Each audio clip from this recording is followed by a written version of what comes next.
The invitation arrived late. 3 days before Christmas. Gold foil lettering. Aspen Royale Grand Ballroom. My name handwritten at the bottom, squeezed between sponsors and distant relatives. Not centered. Not important. Adid. I smiled when I saw it. Because they didn't know. The ballroom they rented belonged to Tumi. Snow fell softly the night of the gala. Luxury cars lined the entrance. Paparazzi lights flashed. Wealthy guests stepped out in velvet gowns and tailored tuxedos. I arrived alone. Champagne silk gown. Diamond earrings. Confidence. The doorman bowed slightly. Good evening, Ms. Carter. Inside, the orchestra played softly. Crystal chandeliers reflected against gold-trimmed walls. A 20-foot Christmas tree glittered at the center of the room. And there they were. Family. Mother holding court near the fireplace. My sister Madeline laughing too loudly beside investors. My father shaking hands with donors. I walked toward them, heels clicking against marble. Madeline saw me first. Her smile faded. "Oh," she said sweetly, but not kindly. "You made it." My mother looked me up and down. "We assumed you wouldn't come," she said. "Why?" I asked calmly. Madeline smirked. "Well, this event is exclusive." The word lingered. Esclusivi. My father leaned closer. We had limited seating. The premium tables are reserved. Reserved. Interesting. I glanced around the room. Every centerpiece. Every chandelier. Every glass of imported champagne. Mini. Madeline picked up a champagne flute and handed it to me like charity. "You can stand near the back," she whispered. "That's where plus ones usually stay." Plus Juan. I smiled. Slowly. Then the event coordinator rushed toward me. "Ms. Carter," he said nervously. "The board members have arrived. They're asking for you in the private lounge." The air shifted. My mother blinked. The board. She reheared. I held Madeline's stare. "Yes," I said softly. "The ownership board." Silence spread across the ballroom like frost. My father frowned. "What board?" I set my champagne glass down carefully. "The one that approved the acquisition." Madeline laughed nervously. "What acquisition?" I adjusted my bracelet. The Aspen Royale. The music continued playing. But nobody was listening anymore. My mother's voice trembled. "You don't own this place." I tilted my head slightly. "I own controlling shares." The coordinators stepped forward again. "Shall I proceed with the seating adjustment, ma'am?" "Not at once." "Move the Henderson family from the platinum tier." Gasps. My sister's face drained of color. "You can't do that."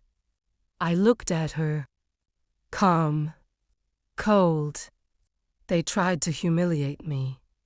Applausi. But I owned the entire place. The coordinator hesitated. "Where would you like them seated?" I smiled softly. "Near the back." The orchestra swelled. And for the first time in my life, they were the ones standing, not me. The orchestra kept playing. Guests pretended nothing had happened. But the whispers had already started. Did she say she owns the place? Is that the Carter heiress?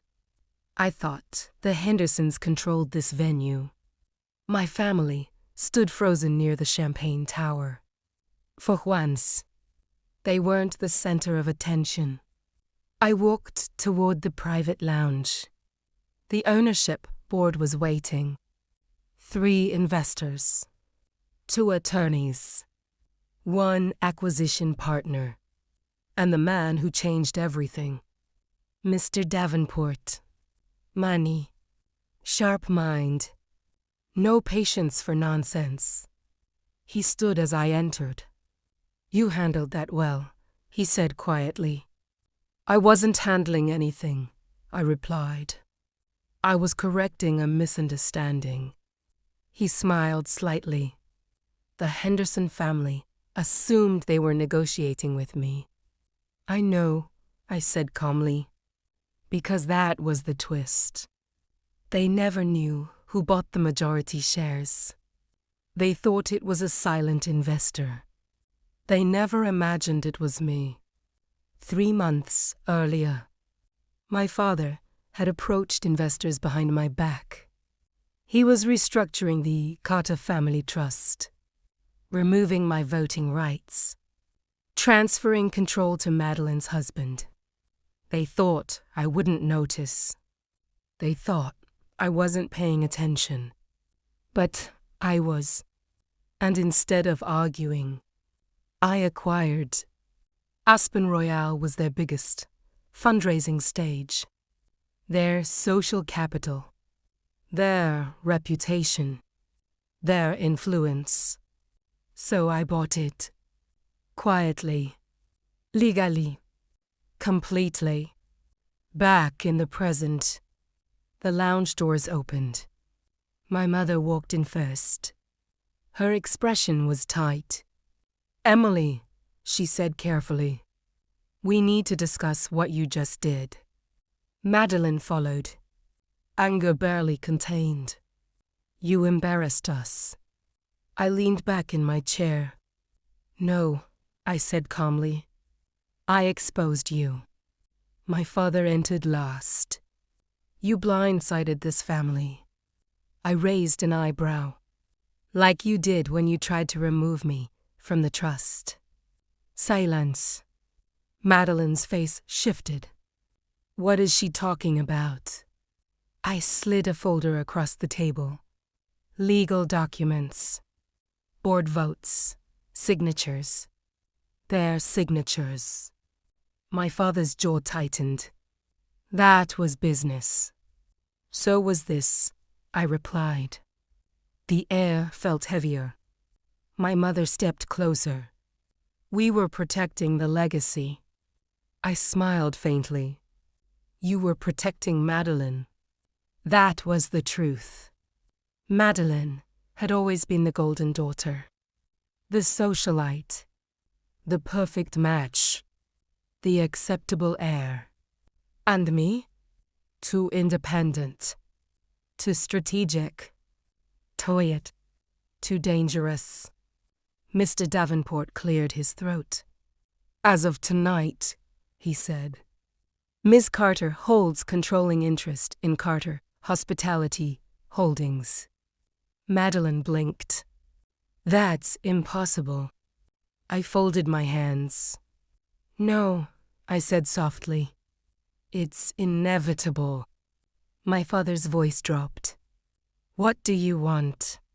Finally, the right question. I stewed, walked toward the window overlooking the ballroom. Guests laughing, chandeliers glowing, power shifting. "I want equal authority," I said. "Apausi." "And I want the truth." My mother swallowed. "What truth?" I turned slowly, while you tried to erase. My father, and in his eyes of fear. The ballroom lights shimmered below us, but inside the private lounge, everything felt colder. My father avoided my eyes. My mother stood still. Madeline looked confused. And that's when I knew. She didn't know everything. Interesting, I turned back toward the table. There's a clause in the Carter family trust, I said quietly. Madeline scoffed. You're being dramatic. I slid another document forward. Highlighted in gold. Clause 17-B. Primary heir provision. My father's hand tightened into a fist. Emily, he warned. I ignored him. According to this, I continued calmly, the primary heir to controlling assets must demonstrate financial independence before age 30. Madeline blinked. So, I said softly. I was the only one who qualified. Silence. Madeline looked at my father. What is she talking about? He didn't answer. Because it was true. I built my first investment portfolio at 23. Started my own hospitality consulting firm at 25. Acquired 3 boutique hotels by 28. All without family capital. Madeline? Her husband funded her lifestyle. My parents funded his startup. And when it began to fail, they planned to transfer my trust voting power to him by rewriting the board interpretation of independence. They thought I wouldn't read the fine print. But I always read the fine print. Madeline's voice cracked. You tried to give my husband control. My mother stepped in quickly. We were protecting the family's public image. No, I said calmly. You were protecting your favorite child. The words hit harder than I expected. Madeline stepped back. You think you're better than me. I held her gaze. I think I prepared. The room felt too small now. To honest, Mr. Davenport spoke quietly. The acquisition of Aspen Royale secured. Ms. Carter's compliance with Clause 17-B. Madeline frowned. What does that mean? I met her eyes. It means I legally activated the clause tonight. My father looked up sharply. You wouldn't. I already did. The Carter Trust required independent wealth, controlling hospitality asset, majority board vote. I had all 3, which meant something my parents never expected. Effective immediately. I wasn't just a shareholder. I was the primary controlling heir. The room went silent. My mother whispered, You're going to take over. I corrected her gently. I already have. Madeline stared at the documents. Her voice trembled. You planned this. I smiled softly. No? I paused. You forced it. Downstairs, applause erupted from the ballroom. The charity auction had begun. And on stage, the MC announced something that made everyone in the room freeze. And a special thank you to our new majority owner and primary sponsor. Applausi. Ms. Emily Carter. The applause thundered. My father closed his eyes. The legacy they tried to shift had just shifted back. I walked toward the door. He'll stay. Heart calm. But as I reached for the handle, the ballroom applause echoed in the distance. But inside the lounge, silence suffocated the air. The clause wasn't written for you. My father's voice didn't tremble. Mine didn't either. Then who was it written for? I asked calmly. Hesitate. For the first time in my life, my father looked unsure. It was written for your brother. The word landed like glass, shattering. Brother. Madeline froze. You said he died, she whispered. My mother's hands began to shake. He did, she said quickly. No, my father corrected quietly. He disappeared. The room tilted. Every childhood memory rearranged itself in my mind. The empty bedroom at the end of the hall. The framed photo that was always turned face down. The year my parents stopped celebrating Christmas altogether. I was 12. They said it was business stress. It wasn't. He was the original heir, my father continued.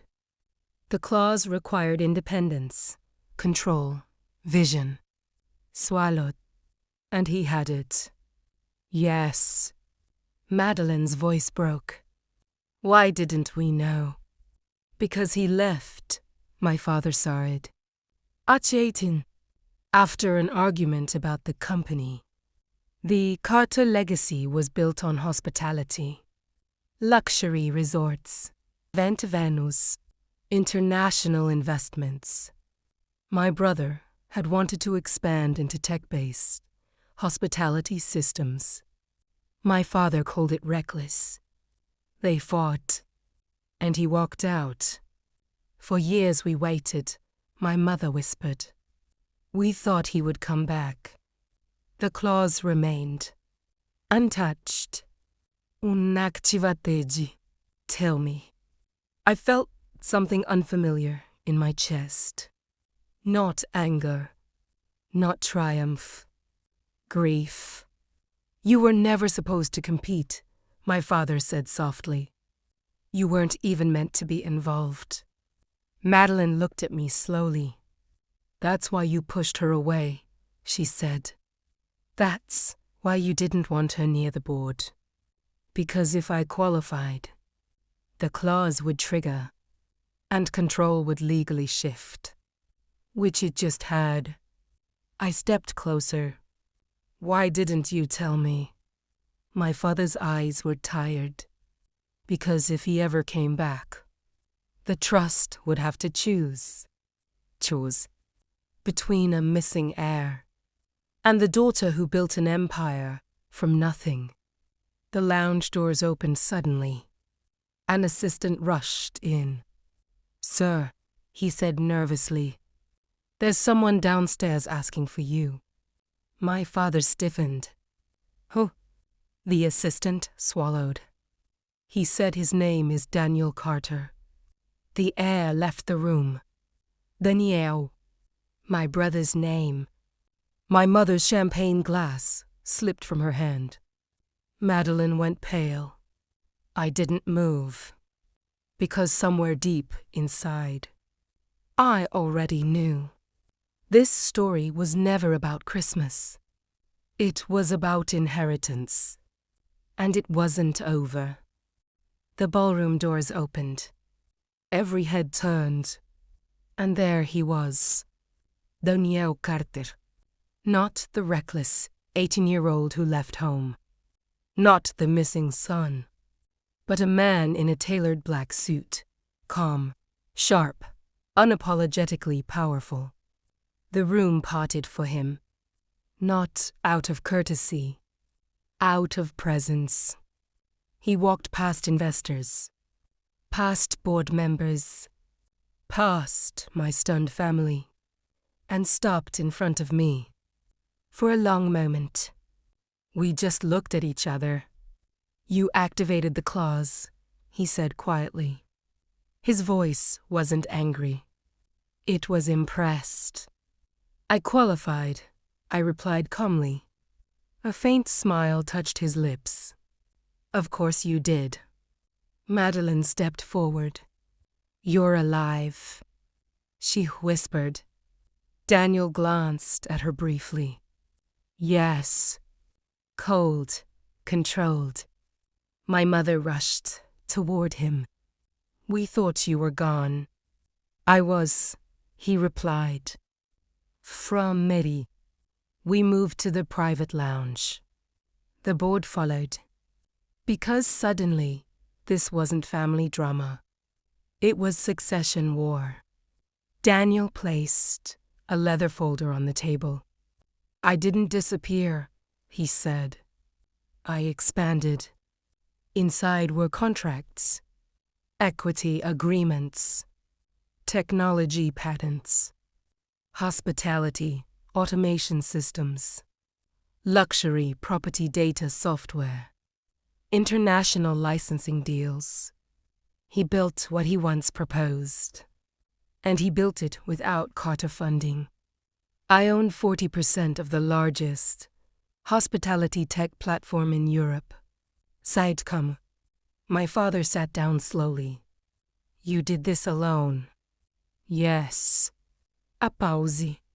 Just like Emily. The air shifted. For the first time, my father looked proud and terrified. Daniel turned to me. You triggered the clause. Yes.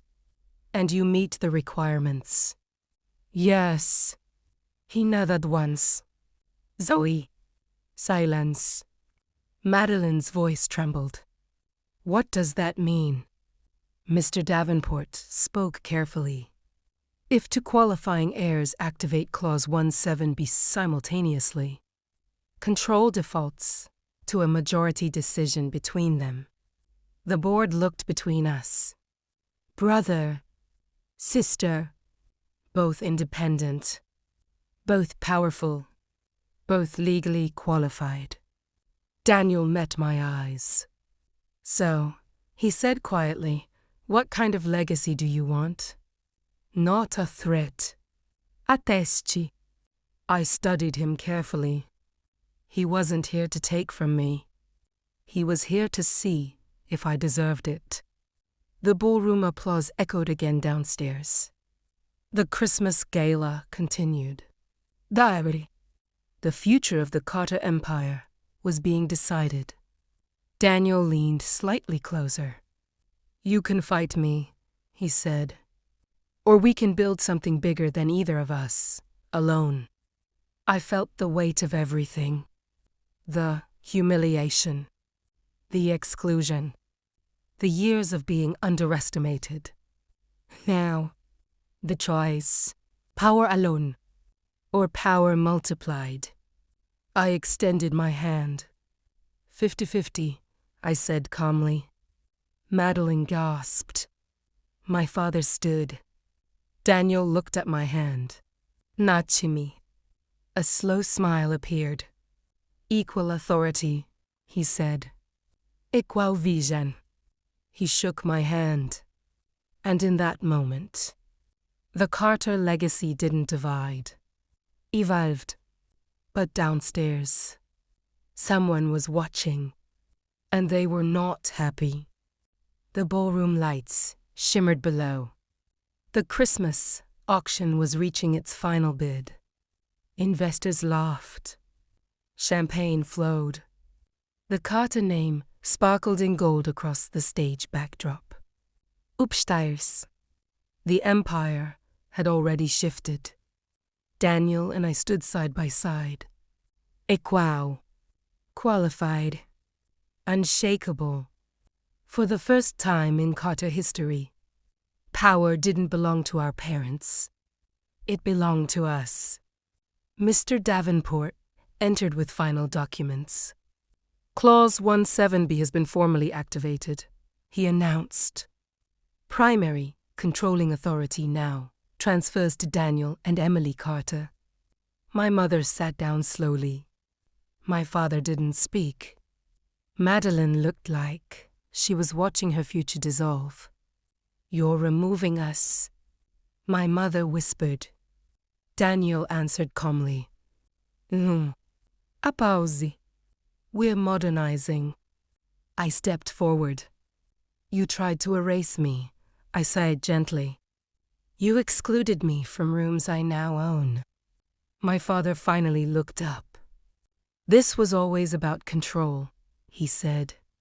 No, I replied. It was about fear. Silence. Because that was the truth. They weren't protecting legacy. They were afraid of losing it. Daniel adjusted his cufflinks. We're restructuring the trust, he said calmly. Board oversight. Transparent governance. No silent transfers. Madeline blinked. You're taking everything. I looked at her. We're taking responsibility. And now, please welcome the new principal sponsors of the Aspen Royale. Applausi. Daniel and Emily Carter. The doors opened. And for the first time in my life, my parents were the ones watching from behind. Daniel and I walked down together. Applause erupted. Not polite applause. Real applause. Investors stood. Board members nodded. The entire room watching. Daniel leaned toward me slightly. Your speech, he murmured. I took the microphone. This evening, I began, was meant to celebrate legacy. Applausi. But legacy isn't about exclusion. The room grew still. It's about evolution. I looked toward my parents. Not with anger, not with cruelty, but with certainty. You told me there was no room for me. A quiet breath. So I built my own table. The crowd applauded. But I wasn't finished. And tonight, I glanced at Daniel. We're building something bigger than tradition. A small smile touched my lips. Carter Hospitality is entering a new era. The applause thundered. And in that moment, I wasn't the excluded daughter. I wasn't the overlooked heir. I wasn't the afterthought on an invitation. I was the future. Later that night, as the snow fell outside Aspen Royale, my mother approached me quietly. You've changed, she said. I looked at the glowing ballroom behind me. No, I replied softly. I just stopped shrinking. Daniel joined me. Side by side. Equal. Unbreakable. Above the entrance doors, the gold emblem shimmered. Carter Hospitality Holdings. And beneath it, two signatures now ruled. Not through favoritism, not through fear, but through merit. They tried to leave me out of the room. So I bought the building. Subscribe for more.